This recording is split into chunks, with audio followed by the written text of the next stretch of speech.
j'ai une observation à faire quant au fait que Ouassem appartiendrait ou non, c'est selon, au regard des textes de nos pays, de notre pays. Peut-être que les gens croiraient que Ouassem est une société de transformation et donc serait dans la zone franche en accord avec l'article 6 du fait que cette société est pourvoyeuse de main-d'œuvre nationale à grande échelle. Mais pour les clients internes à nous tous, Ouassem emploie de manière officielle 30 Togolais qui sont régulièrement payés. Plus de 300 expatriés indiens qui sont payés. Et environ 600 contractuels togolais, des sous-traitants, des gens qui travaillent au jour le jour, qui ne sont pas déclarés à la caisse de la sécurité sociale, des gens qu'on a envoyés. Et je dirais simplement que, sans en vouloir à personne, le sang de ces personnes, nous les consommons en argent. Que nous soyons actionnaires ou pas, nous les consommons en argent. Que cela interpelle notre conscience. On ne peut pas comprendre que les gens soient exploités comme cela et qu'on dise qu'il y a une raison. On ne peut pas le comprendre. C'est des Togolais, ce sont nos frères qui travaillent et qui ont des familles et qui se retrouvent aujourd'hui sur le carreau. Et on ne fait rien pour les sauver. Et je crois que quand on a un cœur humain, on devrait s'émouvoir de cette situation. Qu'on soit gouvernant, dirigeant ou actionnaire, on devrait pouvoir s'en émouvoir. Aujourd'hui, qu'est-ce qu'on fait? Tout le monde est là. On a 700 personnes à la maison. Aucun syndicat, aucune centrale, aucune société civile ne s'organise pour réclamer cela. Et on dit qu'on est Togolais. Il ne s'agit pas de montrer du doigt un quelconque actionnaire ou un tel. Nous-mêmes qui sommes ici, qu'avons-nous fait par rapport à ces personnes-là qui sont à la maison? Je voudrais vous poser la question comme cela. Ce n'est pas un tribunal pour accuser un tel ou un tel, mais faisons en sorte que nos principaux responsables et dirigeants répondent devant la nation de leurs faits et gestes. La mort d'un Togolais doit être punie. Un seul Togolais qui meurt, on doit comprendre pourquoi il est mort et punir ceux qui sont responsables de la mort des Togolais. On ne peut pas se taire par rapport à ce sinistre-là qui s'est posé. Donc je crois qu'aujourd'hui, ce que vous nous dites est assez important pour que tout le monde se réveille et qu'on arrête de vouloir faire un tribunal pour savoir qui ou quoi. Ceux qui sont responsables se connaissent.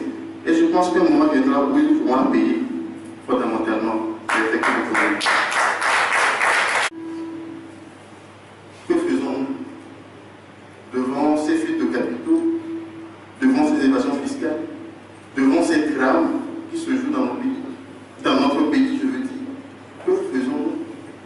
Devions-nous nous retrouver chaque fois en conférence pour faire valoir ici notre langue de Molière dans des démonstrations extraordinaires et tout ça, et après se retourner chez nous et dormir sur nos lauriers? Rien que ça. Alors quand on nous dit qu'on ira nulle part, je dis non. On peut aller quelque part. Pour peu qu'on veuille aller quelque part, on ira quelque part. C'est parce qu'on ne veut pas qu'on y va. Un seul aspect, Tablibo, je le connais parce que j'y ai vécu.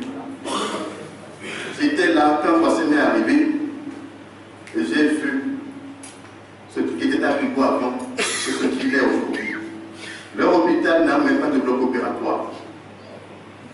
C'est une zone extrêmement, enfin, pour vous dire simplement, Ouassem est classé par Dieu dans les industries extractives.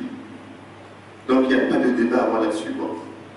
Ouassem est une industrie extractive. Il n'y a pas de débat à avoir là-dessus. Ce qu'il faut savoir aussi, c'est que on ne peut pas avoir dans cette région-là, Skantogo qui est vers Topli, Sikafondi, d'accord, Ouassem qui est au milieu de la ville, c'est à peine à 5 km quand vous quittez la gendarmerie et la police, en allant vers Anéro, à peine à 5 km.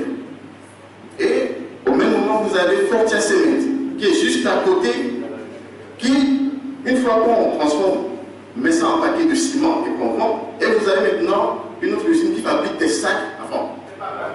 Voilà. Il y n'y a pas de bloc opératoire.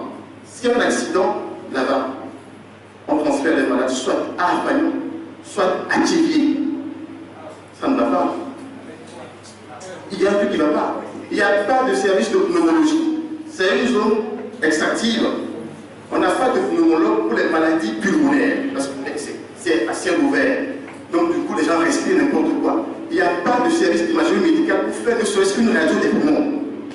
À un moment donné, on se demande où est-ce qu'on va. Ça ne va pas. Ça ne peut pas y aller. Et donc, je demanderai aux actionnaires togolais les 5% au nom de la nation, en étant togolais, de faire quelque chose. Ils gagneront en posant un acte fort de faire quelque chose pour leurs frères et sœurs togolais de Talibo qui se meurent. Ça fait 20 ans d'exploitation. Pardon, vous êtes togolais, faites quelque chose pour eux. Et nous, togolais, faisons quelque chose pour nos frères de là-bas. C'est ce que la STT voudrait dire. Parce que nous, à la STT, très bientôt, vous aurez de nos nouvelles. Merci.